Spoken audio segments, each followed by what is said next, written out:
नमस्कार साथियों, स्वागत है आप सभी का सत्या एक्सीलेंट यूट्यूब चैनल पे। आज की डेट में आपको बताने वाले IT second year electrician trade के छात्रों के लिए कुछ ऐसा क्वेश्चन जो कि आईटी सेकेंड ईयर के एग्जाम में बार बार रिपीट हो रहे हैं। तो ये कौन से क्वेश्चन है, इसके बारे में आपको पूरी जानकारी देने वाले हैं, तो वीडियो को आप बिल्कुल कंप्लीट देखिएगा। तो चलिए क्वेश्चन स्टार्ट करते हैं।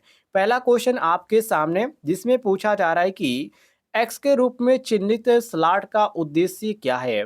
जो यहाँ पर इंडिकेट किया गया है, यहाँ पर आप ध्यान से देखिए, नीचे यहाँ पर एक्स के रूप में इंडिकेट किया गया एरो के माध्यम से, इसका यहाँ पर पूछा जा रहा है कि उद्देश्य क्या है। तो साथियों, इसका उद्देश्य होता है कुंजी तरीका ठीक करने के लिए।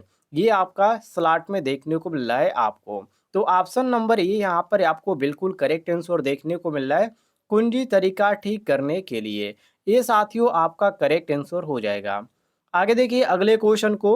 अगला क्वेश्चन पूछा जा रहा है कि यदि मुख्य क्षेत्र का प्रवाह, ध्यान से देखिएगा, यदि मुख्य क्षेत्र का प्रवाह डीसी जनरेटर में विकृत हो जाए तो प्रेरित ईएमएफ पर क्या प्रभाव पड़ता है। ए ऑप्शन प्रेरित ईएमएफ बढ़ता है, बी ऑप्शन है प्रेरित ईएमएफ घटता है, सी ऑप्शन प्रेरित ईएमएफ में कोई बदलाव नहीं, और डी ऑप्शन दिया गया प्रेरित ईएमएफ शून्य हो जाता है। तो सबसे पहले आप ध्यान रखिएगा ईएमएफ के बारे में। तो ईएमएफ का पूरा क्या नाम होता है, इलेक्ट्रोमोटिव फोर्स होता है। और क्वेश्चन के अनुसार यदि हम चलें तो यहाँ पर बी ऑप्शन बिल्कुल करेक्ट आंसर हो जाएगा कि प्रेरित ईएमएफ घटता है। बी साथियों आपका करेक्ट आंसर हो जाएगा। अगले क्वेश्चन की ओर बढ़ते हैं। अगला क्वेश्चन पूछा जा रहा है कि डीसी मोटर में करंट की दिशा किस नियम से निर्धारित होती है। ए ऑप्शन दाहिना हाथ पकड़ नियम, बी ऑप्शन दाहिने हाथ के हथेली का नियम, सी ऑप्शन प्लम्बिंग के बाएं हाथ का नियम, और डी ऑप्शन है प्लम्बिंग के दाहिने हाथ का नियम। तो साथियों, यहाँ पर आपका सही हो जाता है ऑप्शन नंबर डी, प्लम्बिंग के दाहिने हाथ का नियम। देखिए, प्लम्बिंग के बाएं हाथ और दाहिने हाथ का जो है, ज़्यादातर छात्र इसमें कन्फ्यूज हो जाते हैं इनके नियम में। तो आप क्वेश्चन को ये ध्यान से देखिएगा, और इसी कारण जो है ऐसा क्वेश्चन आपको बार बार रिपीट होते हुए नजर आ रहा है। आगे देखिए अगले क्वेश्चन को। अगला क्वेश्चन पूछा जा रहा है कि लिफ्ट में किस प्रकार की डीसी मोटर का उपयोग किया जाता है।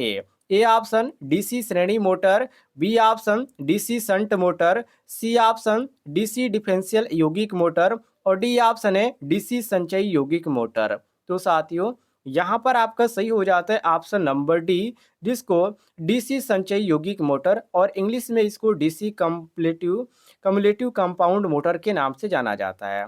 डी साथियों आपका करेक्ट आंसर हो जाएगा, मिला लीजिएगा। अगले क्वेश्चन को देखिए। अगला क्वेश्चन पूछा जा रहा है कि किस मोटर की विशेषता है। यहाँ पर आपको जो स्पीड और टार्क दिखाया गया है, और यहाँ पर ध्यान से देखिएगा, तो ये जो यहाँ पर आपको स्पीड देखने को मिल रहा है ऊपर, और टार्क देखिए यहाँ पर डाउन हो रहा है, तो ये किस मोटर को यहाँ पर विशेषता बता रहा है, इसमें आपको फिगर को देखकर आपको बताना है। तो साथियों, ये जो इंडिकेट कर रहा है, ये आपका संचयी यौगिक मोटर, जिसको इंग्लिश में कम्युलेटिव कंपाउंड मोटर बोला जाता है। सी ऑप्शन आपका करेक्ट आंसर हो जाएगा। आगे देखिए अगले क्वेश्चन को। अगला क्वेश्चन पूछा जा रहा है कि वाइंडिंग में टेप का उद्देश्य क्या है। देखिए, वाइंडिंग में टेप का उद्देश्य क्या होता है। देखिए, जब आप वाइंडिंग करते हैं, मान लीजिए आपने 250 ग्राम आपने तार किन के लेके आया वाइंडिंग करने के लिए, ठीक है। तो इसमें क्या होता है, कभी कभी आपने स्लॉट देखा होगा, तो कोई कुछ बड़ा स्लॉट होता है और कुछ आपको छोटे स्लॉट भी देखने को मिलते हैं। तो आपने यदि इतना लेके आया और उसमें 300 ग्राम की ज़रूरत है उसमें तार की, और 250 ग्राम आप लेकर आया, तो यहाँ पर आप यदि 50 ग्राम और भी जोड़ेंगे, तो इसको वायर को क्या करना पड़ता है, ज्वाइंट करना पड़ता है। और जब आप इसमें ज्वाइंट करेंगे तो ऊपर से क्या किया जाता है, जो टेप है उसको लपेटा जाता है। तो इसका सबसे बड़ा जो कारण होता है वाइंडिंग में यहाँ पर लपेटने का, ये इस टेप का यही कार्य होता है। तो हम यहाँ पर कह सकते हैं साथियों कि जो यहाँ पर दिया गया है, स्लॉट को इंसुलेटेड करे या कंडक्टर लपेटे, ये आपका सी ऑप्शन सही हो जाएगा, कंडक्टर लपेटे। सी साथियों आपका करेक्ट आंसर हो जाएगा। अगले देखिए साथियों अगले क्वेश्चन को। अगला क्वेश्चन इसमें यहाँ पर पूछा जा रहा है कि मोटर के स्टेटर में, क्वेश्चन को ध्यान से देखिएगा, यहाँ से शुरू हो जाता है। एसी मोटर के स्टेटर में कुल विद्युत डिग्री की गणना करने के लिए किस सूत्र का उपयोग किया जाता है। तो इसमें आपको बहुत सारे सूत्र देखने को मिल रहे हैं जो कि हर एक सूत्र जो है आपका इस पे एग्जाम में क्वेश्चन पूछा जाता है। तो सूत्र को आप ध्यान रखिएगा और इसमें जो आपका सही हो जाता है वो कुल विद्युत डिग्री बराबर 180 अंश गुणे ध्रुवों की संख्या। ऑप्शन नंबर डी आपका करेक्ट आंसर हो जाएगा। अगले क्वेश्चन को देखिए, अगले क्वेश्चन को आपको बताते हैं। देखिए अगला क्वेश्चन पूछा जा रहा है कि वाइंडिंग मशीन के भाग एक्स को चिन्हित करें। यहाँ पर देखिए एक्स के रूप में इंडिकेट किया जा रहा है और इसके भाग को पूछा जा रहा है कि इसको किस नाम से जाना जाता है। तो यहाँ पर जो दिखाया जा रहा है साथियों, ये खराद के धुरा को इंडिकेट कर रहा है। ठीक है, किस चीज को इंडिकेट कर रहा है? तो खराद का धुरा। और ऑप्शन में कौन सा दिया गया है?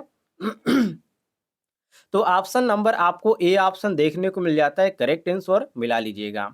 अगले क्वेश्चन की ओर बढ़ते हैं। अगला क्वेश्चन इसमें साथियों पूछा जा रहा है कि त्रिकला इंडक्शन मोटर के नो लोड टेस्ट से कौन सी हानि निर्धारित होती है? ए ऑप्शन लौह हानि, बी ऑप्शन ताम्र हानि, सी ऑप्शन घर्षण हानि और डी ऑप्शन है वायु हानि। तो साथियों यहाँ पर आपका सही हो जाता है ऑप्शन नंबर ए, जिसको लौह हानि के नाम से जाना जाता है। नोट कर लीजिएगा।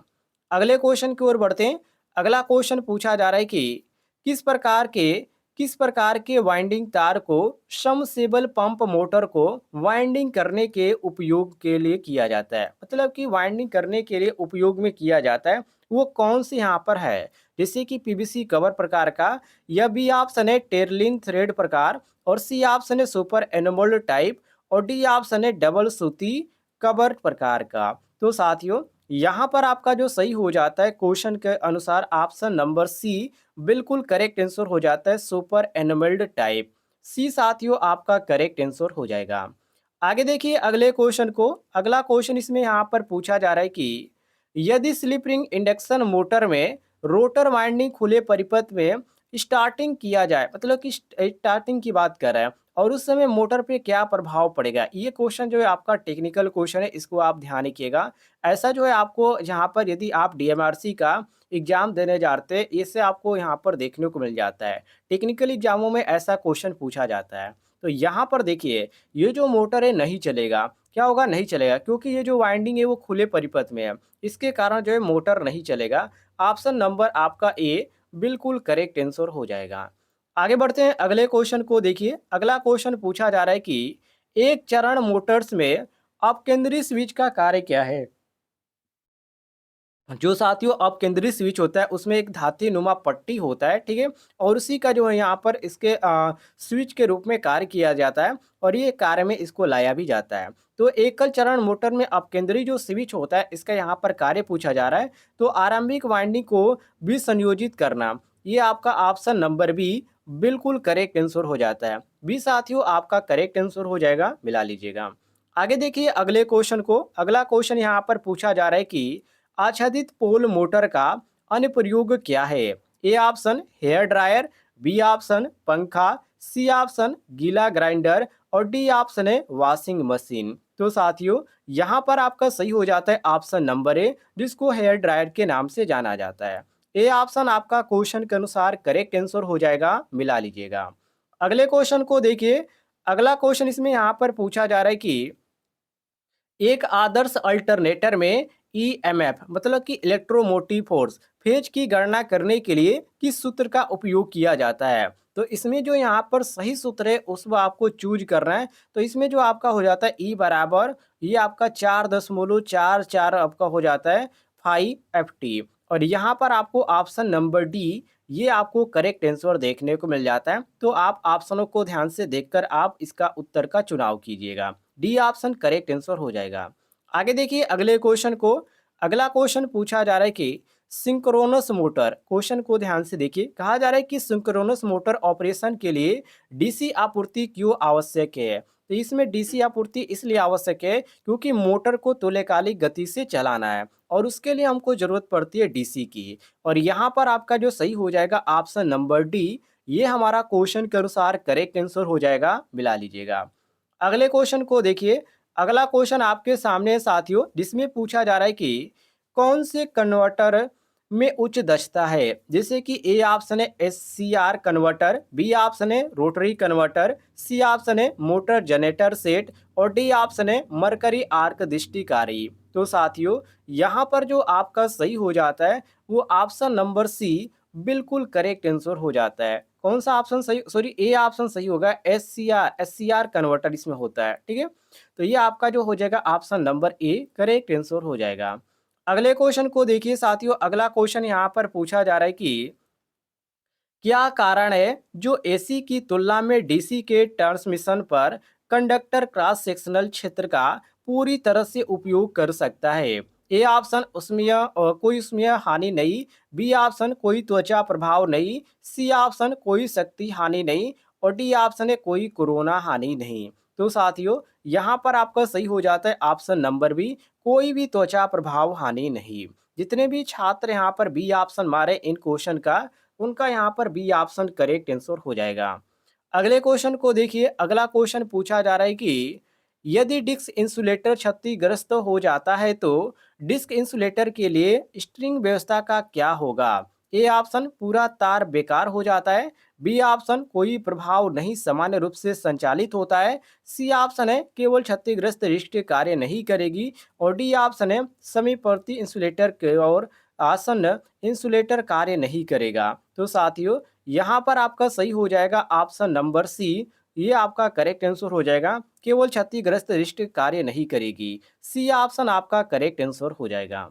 आगे देखिए अगले क्वेश्चन को, अगला क्वेश्चन आपके सामने क्वेश्चन 239, जिसमें पूछा जा रहा है कि एसी और डीसी आपूर्ति दोनों में किस प्रकार के रिले का उपयोग किया जाता है। रीड रिले का या आवेग रिले का या थर्मल रिले का या कैलिपर प्रकार आर्मेचर रिले का। तो साथियों यहाँ पर आपका बी ऑप्शन सही हो जाता है आवेग रिले। बी ऑप्शन आपका क्वेश्चन के अनुसार करेक्ट आंसर हो जाता है, मिला लीजिएगा। आगे देखिए अगले क्वेश्चन को, अगला क्वेश्चन इसमें यहाँ पर पूछा जा रहा है कि सर्वे वोल्टेज स्टेबलाइजर में किस प्रकार का उपयोग किया जाता है, मतलब किस प्रकार के ट्रांसफार्मर का इसमें उपयोग किया जाता है। किसमें पूछा जा रहा है, तो सर्वे वोल्टेज में। तो सर्वे वोल्टेज यहाँ पर पूछा जा रहा है साथियों, तो इसमें जो यहाँ पर प्रयोग किया जाता है वो ज़्यादातर आपको आपको टोरोडियल ऑटो ट्रांसफार्मर देखने को मिल जाता है और यहाँ पर आपको सी ऑप्शन करेक्ट आंसर देखने को मिल जाता है।